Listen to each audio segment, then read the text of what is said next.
Assalamu alaikum wa rahmatullahi ta'ala wa barakatuh. Alors, on va continuer le deuxième chapitre intitulé Calcul des champs électromagnétiques dans les machines électriques. D'accord, c'est la deuxième partie, la suite à la vidéo. Ok, et nous allons s'intéresser très particulièrement par la construction, l'établissement de ce qu'on appelle les modèles mathématiques de l'électromagnétisme. On va voir en détail, Inch'Allah, les équations du champ. Et je commence premièrement par le modèle magnétostatique, l'aspect magnétostatique. Dans son modèle, les sources de champ magnétique sont invariables dans le temps, c'est-à-dire qu'il n'y a pas de dérivée des grandeurs électromagnétiques par rapport à T. La dérivée par rapport à T est égale à 0. Donc la source de champ magnétique est à la base, qu'on soit j'ai la matière aimantée, les aimants permanents qui se caractérisent par une injection magnétique rémanente, soit par les densités de courant injectées dans les bobinages des machines GS. Ok. Comme vous connaissez à Talaba, une machine électrique, c'est un ensemble de régions électromagnétiques, l'entrefait, le stator, le rotor, etc. Donc, typiquement, un problème magnétostatique est composé de plusieurs régions de la partie. On prend premièrement des inducteurs de bobinage avec, parcourus par des courants GS. On a des aimants permanents, d'accord. On a des régions composées de matériaux magnétiques, c'est-à-dire les circuits magnétiques rotoriques ou statoriques. Finalement, on a une boîte d'air englobante, c'est-à-dire avec le vide, l'entrefer par exemple, ou là. Le vide qui se retrouve entre toutes ces régions, on le traduit par ce qu'on appelle une boîte d'air englobant. Nous allons discuter ici le modèle magnétostatique vectoriel et nous avons choisi ce qu'on appelle une formulation en fonction du potentiel vecteur magnétique A. C'est-à-dire à Talaba, l'équation du champ sera en fonction de cette grandeur, le potentiel vecteur magnétique A. Tout d'abord, à Talaba, vous devez savoir qu'il existe plusieurs types de formulations électromagnétiques. Il y a des formulations en fonction du champ électrique E, des formulations en fonction de l'induction magnétique B et des formulations en fonction de champ magnétique H. D'accord. Et pourquoi ce choix? Nous allons s'intéresser uniquement par les formulations en potentiel vecteur magnétique. D'accord. Et pourquoi ce choix? La réponse sera bien claire. Si je prends à Talaba une machine en 3D, d'accord, et s'il y aura des symétries, il y a des symétries pour la machine, on peut ramener notre étude à une étude bidimensionnelle. Donc le calcul de champ sera dans un repère bidimensionnel. Donc la machine vient là, la troisième dimension, l'étude est en 2D, d'accord. Le potentiel vecteur magnétique A possède un avantage très intéressant lorsqu'on travaille en 2D. L'avantage le A a une seule composante, qui est A7, comme vous pouvez. Par contre, dans le 3D, il possède trois composantes, l'AX, l'AY ou l'AZ, lorsque je travaille dans un repère cartésien, par exemple, et on verra, Inch'Allah, les sections qui viennent, Inch'Allah, comment on puisse passer d'une modélisation 3D à une modélisation 2D. Passons maintenant aux étapes de la construction de la formulation en potentiel vecteur magnétique A. Donc, les équations de Maxwell convenables pour ce type de problème sont l'équation 2 rotationnelle de H est égale à JS ou l'équation 3, la divergence de B est égale à 0. D'accord? Nous avons besoin de deux autres équations, 9 ou 7, c'est-à-dire le potentiel vecteur magnétique A, on le tire à travers l'équation 9, B est égal à rotationnelle de A. D'accord? On a la loi de comportement magnétique qui se caractérise par la formule 7, B est égal à mu H plus BR. De l'équation 7, on peut tirer le H, le champ magnétique est égal à BR mu, on a BR à mu, est égal à 1 mu, rotationnel de A ou B, ناقص BR على mu. Mais l'équation 2, rotationnel de H est égal à GS, donc هذا يؤدي rotationnel 1 على mu, rotationnel de A ناقص BR على mu est égal à GS. D'accord?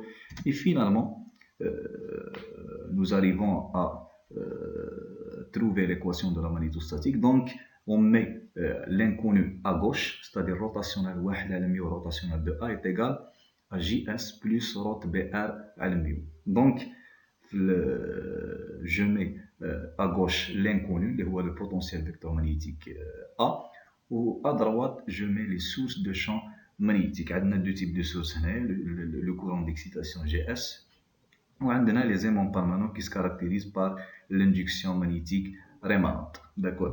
Talaba, l'équation 10 montre ou illustre une équation de dérivée partielle. D'accord. L'espace, c'est des dérivées partielles. Spatial, il n'y a pas de dérivée de temps, il n'y a pas de dérivée par rapport à t, puisque nous sommes dans le cadre de la magnétostatique. Alors, cette équation montre l'équation aux dérivées partielles de champ magnétostatique en termes de potentiel vecteur magnétique. D'accord. طلب juste une petite remarque هنايا. هذا le A ما عندوش une interprétation physique, هو عبارة عن وسيط رياضي. D'accord. Le A هذا est une grandeur purement mathématique sans interprétation physique. Si on le compare par exemple en comparaison avec le potentiel scalaire, la tension électrique, on peut la mesurer. On peut mesurer la tension électrique ou le potentiel électrique, mais ça a le potentiel vecteur sans interprétation physique. Donc, un médiateur mathématique qui nous permet de faciliter le calcul de champ électromagnétique. Pour assurer l'unicité, le potentiel vecteur magnétique A, on doit ajouter à l'équation 10 précédente une jauge, d'accord, une jauge dite jauge de Coulomb. La divergence de A est égale à 0, l'équation 11 ok. On a un cas particulier, des aimants, il n'existe pas d'aimant permanent dans la machine. Donc le champ magnétique sera créé uniquement par des courants GS, les courants d'excitation au bobinage. Donc l'équation 10 sera modifiée comme suite où l'énergie rotationnelle de A est égale à JS, donc l'équation 12. Maintenant, on va parler de ce qu'on appelle le modèle magnétodynamique, entre parenthèses le régime variable, ou le modèle d'évolution. Donc la dérivée par rapport à T n'est pas nulle. D'accord, le problème là. Ce modèle va s'appliquer aux dispositifs électrotechniques dans lesquels les sources de courant ou de tension varient en fonction du temps. Donc, avec un courant alternatif ou une tension alternative. Donc, comme vous voyez dans l'imagerie, un problème type de la magnétodynamique, il est composé de plusieurs régions. On a premièrement des inducteurs, des sources de champ dans lesquelles circule du courant variable, GST. On a des régions ferromagnétiques qui se caractérisent par μ, des régions composées des matériaux magnétiques saturables ou non saturables. Troisièmement, on a des conducteurs où peuvent circuler des courants NB, des régions ferromagnétiques conductrices. On a le μ, on a le sigma, donc on a le nafadiyya al-magnétisiyya, on a le nakiliyya al-kahrabaiyya. Par exemple, des régions où on peut développer des courants de Foucault. Lorsqu'on applique un champ magnétique variable à une masse ferromagnétique, on constate la naissance des courants de Foucault. Et finalement, on a une boîte d'air englobant. On a une hypothèse simplificatrice. On tient compte des fréquences industrielles utilisées en électrotechnique. La fréquence est égale à 50 Hz, c'est-à-dire les phénomènes électromagnétiques ou la fréquence des phénomènes électromagnétiques intervenant dans le fonctionnement des machines électriques, en particulier les machines à induction, sont relativement faibles. Dans le cas de Talaba, on néglige le courant de déplacement devant le courant de conduction. Donc les phénomènes de conduction sont très supérieurs aux phénomènes de déplacement. D'accord. Talaba, juste, je vais ouvrir une parenthèse concernant le courant de déplacement. Suivez-moi bien. Donc, تيار الإزاحة هو التيار الذي يسري في العوازل على عكس تيار التوصيل الذي يسري في الموصلات، ولذلك هو تيار تخيلي وليس فعلي. لكن جيمس ماكسويل أدرجه في قانون أمبير لتوضيح الظواهر الطبيعية المرافقة لحركة المجالات الكهربائية في الفراغ أو في العوازل. وش معناته هذا طلبة؟ Le courant de déplacement هذا c'est un courant fictif. C'est pas un courant vrai. Les courants vrais, ce sont les courants qui se produisent à travers un mouvement de charge les conducteurs. D'accord. Au départ, كيفاش كانت طلبة l'équation d'Ampère rotationnelle de H est égale à JC, هادو هما les courants vrais, d'accord. هذه l'équation valable uniquement في الرégime statique, يعني في la magnétostatique. Maxwell a introduit هذا le terme sous forme d'un courant, اللي هو le courant de déplacement, un courant fictif, pour rendre هذه l'équation d'Ampère valable في الرégime variable, d'accord. ولازم يكون un couplage électromagnétique هنايا طلبة. Donc لازم يكون التاثير تاع لو شون الكتريك على لو شون مانيتيك. دونك لو شون الكتريك وين راهو لا فارياسيون تاع لو شون الكتريك تكون لداخل في الكورون هذا، داكور. سي بور افوار ان كوبلاج الكترومagnétique في ليكواسيون هذه، داكور الطلبه. دونك les équations de Maxwell convenables pour ce type de problème, يعني la magnétodynamique. عندنا premièrement rotationnel de E est égal à moins dV sur dt, Maxwell Faraday. La deuxième équation c'est Maxwell Ampère, rotationnel de H est égal à JS plus J induit. Les deux, c'est les courants de conduction plus le courant de déplacement négligé هنايا في الكات تاعنا، d'accord. La troisième équation, c'est la loi de conservation du flux magnétique. La divergence de B est égale à 0, d'accord. Donc, حنا نحتاجو donc la formulation ديالنا sera en fonction de A. Donc, من l'équation 9 B est égal à rot A, نجبد le A تاعي et on considère l'absence تاع les aimants, يعني pas d'aimants. Donc la BR هذه l'induction rémanente est égale à 0. Donc la loi de comportement sera B est égal à mu H, d'accord. Le H هذا ماذا يساوي؟ donc 1 على mu rotationnel de A, l'équation 15. Le champ électrique à Talaban en régime variable est donné par la formule suivante, qui est 16 E est égal à moins grade V moins dA sur dt. Ce champ électrique est la somme de deux champs électriques. Le premier E est égal à moins grade V. V, c'est le potentiel scalaire électrique. Donc, le champ, il s'appelle le champ électrostatique. Donc, créé par des charges immobiles ou des charges statiques. Il vient de ce qu'on appelle la loi de Coulomb. Le deuxième champ, c'est moins dA sur dt. C'est un champ électrique induit par une variation du champ magnétique. Il s'appelle le champ électromoteur. Une petite remarque, si j'applique le rotationnel à l'équation 16 qu'est-ce que je vais retrouver? Rotationnel de E est égal à moins rot grade V rot grade tous les 0 moins rot dA sur dt. Rot A c'est B. Finalement, j'arrive à trouver l'équation de Maxwell-Faraday, la rotationnelle de E est égale à moins dB sur dt. Mais l'équation de 15 et 16 à Talaba, donc un des rotationnels de H est égal à JC, les courants de conduction, la somme les courants sources plus les courants induits. Donc, tous les rotationnels, rotationnel de A est égal à JS, les courants sources, plus les courants induits, sigma fois moins grade V moins dA sur dt, le champ électrique est à l'équation 16, plus sigma fois V, V c'est la vitesse vectorielle D. On va voir, Inch'Allah, l'explication de les deux termes, les courants induits, d'accord. Finalement, j'arrive à trouver l'équation de la magnétodynamique, l'équation 17, rotationnel 1 sur mu rotationnel de A plus sigma dA sur dt. C'est le terme le régime variable dA sur dt. Plus sigma grade V, le grade V, on va voir, Inch'Allah, si je travaille dans un repère bidimensionnel, le grade V sera nul, d'accord, il est 0. Moins sigma fois V, la vitesse vectorielle B est égale à JS. Cette équation à Talaba montre ce qu'on appelle le modèle magnétodynamique ou la formulation AV, donc deux inconnus ou deux variables. Qu'est-ce que je remarque à travers cette équation? Si je travaille à Talaba dans un espace tridimensionnel où la machine se retrouve en 3D, donc le premier inconnu, le potentiel vecteur magnétique a deux trois composantes, AX, AY, AZ, et le deuxième, le potentiel scalaire électrique V, donc c'est un scalaire CV.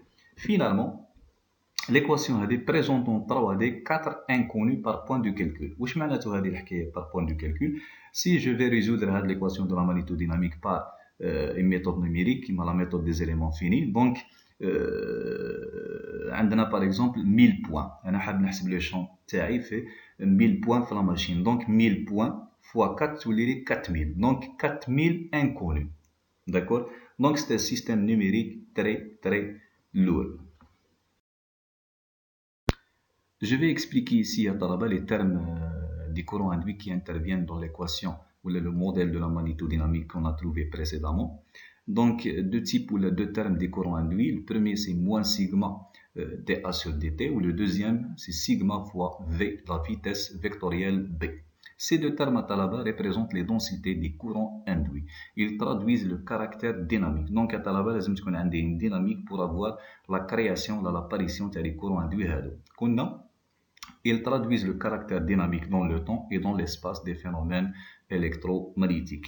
Je commence tout d'abord par le premier terme. Si je prends un dispositif électromagnétique en bidimensionnel, comme vous voyez un des repères cartésiens OX, Y, ce dispositif électromagnétique est composé premièrement par un circuit magnétique de conductivité électrique est égale à 0. Donc, on ne peut pas avoir la création des courants induits au niveau du circuit magnétique.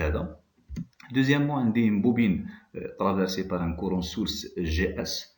Et troisièmement, on a une pièce conductrice qui se caractérise par une conductivité électrique n'est pas égale à 0. D'accord? Si j'alimente à Talaba la bobine taillée par un courant source variable, donc un champ magnétique variable va se produire. D'accord? Traversant le circuit magnétique et encore passant par la pièce conductrice. Donc, الحقل المغناطيسي المتغير مع الزمن راح يفوت في الذره المغناطيسيه ويزيد يفوت على la pièce conductrice. Qu'est-ce que je vais constater au niveau de la pièce conductrice à Talaba? Je constate la création, l'apparition des courants induits. هاد les cercles اللي راهم بالrouge.